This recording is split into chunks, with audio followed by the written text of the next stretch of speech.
There's a constitutional amendment process going on. Do you think that if more powers are devolved to the states and local governments, you could be talking about a different situation in 2015? Out of the present constitutional arrangement or constitutional order, for me, I do not see the present set of elected legislatures making fundamental changes about Nigerian nation. Governors today are of the position that local government should not be a tier of government. There should be two tiers of government. All right, the federal government and we'll the get state your point. government. Thank you very much indeed, Professor Shiyon Oyeweso is a professor of history and international relations of Lagos State University. But Mr. Clarke, I mean, when he talked about the private sector and their position with governance, yeah, you seem to agree, but that's a sad commentary. Is that the case? You see, let's be honest. The private sector in Nigeria, when you look at the cream of the heads of all these private sectors, depend on government contracts. Oh. And when you depend on government contracts, your alliance with government, even though not known to everybody, that's a hidden alliance. So when government calls on you, oh, you are my benefactor, I am your benefactor in another way. I need you to do this. Because they cannot refuse. Because they derive virtually 90% of their revenue from government contracts. Let me give you an example. When Obasanjo was asking for funds to build this library, he called on contractors who are federal government contractors who eat from the federal to come and launch. But today, all this Dangote, Otedola, name them, they are all beneficiaries of government contract. So he is correct to the extent that, look, in Nigeria, the cream of our businessmen in the private sector are beneficiaries of the same government. You were actually talking about accountability, talking about the private sector.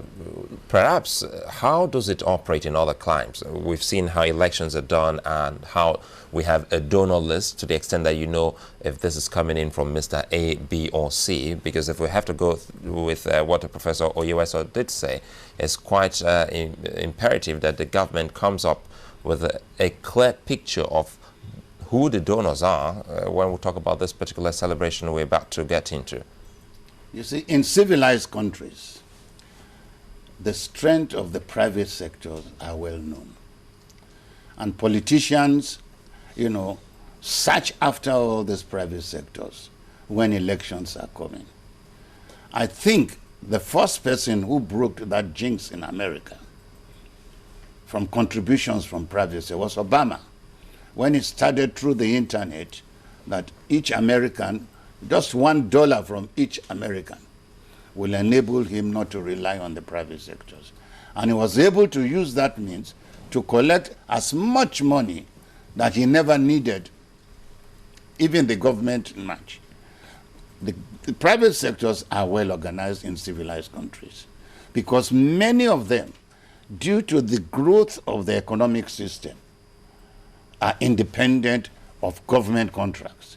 The only government contracts are the defense contractors, aviation contractors.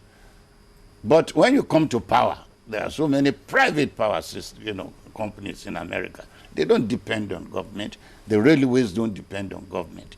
But in Nigeria, 98% of what you call the private sector in Nigeria today depend on government. Even the banks are jostling for government's deposit. They live on it. If the government says, Ministry of Defense, don't put your money in First Bank again, First Bank will go doubling and begging. Because they all depend. How can that change? It can't change until we have sanity in our governance. Wow. It cannot change.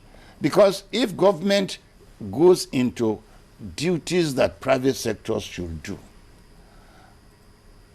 money has to be pumped by them there. Whereas there are many things government will say, look, leave me to governance. allow private sectors to fed like this power sector. We've started it. We can see what is happening in Lagos, the concessionary on Lekki. You know, within 5 years, if you had not been in Lagos and you came to Lagos, you will wonder you are in another place when you travel through the Lekki Peninsula now. Because that is the work of private sectors. And they've concessioned it, and people are paying the tolls. So let the power sector, because our system of governance is so bad, in the extent that our politicians always want to award contracts. Because that's where they make money for themselves, that's where they make money for the party.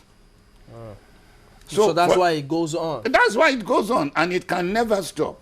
What is wrong in this government calling on the top power stations in Canada and Europe and say, come to Nigeria. We give you a free hand. I saw it on television yesterday, the new Abuja, what do you call it? Abuja, this thing, where the private sectors have already started coming because of the concession they gave them. Why not do that? Why not call the Chinese in? Any country that changes its capital, as Nigeria did from Lagos to Abuja, the first thing they do is to have a railway line straight from the old capital to the new capital. When Brazil changed from Rio de Janeiro to Brasilia, when in those days in America they changed from New York to Washington, there is a direct railway line straight.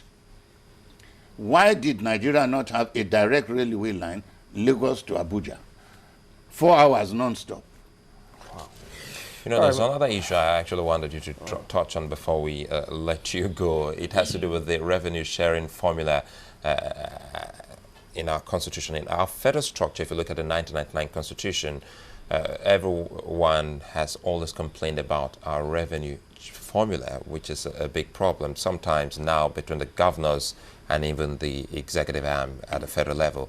What exactly is wrong with that particular structure of our federalism? I'll tell you what is wrong. The best constitution this country has ever had was the 1963 constitution. That is a constitution that really dealt with the revenue allocation. Then we were practicing regionalization of governments. We had only 3 governments and the federal government.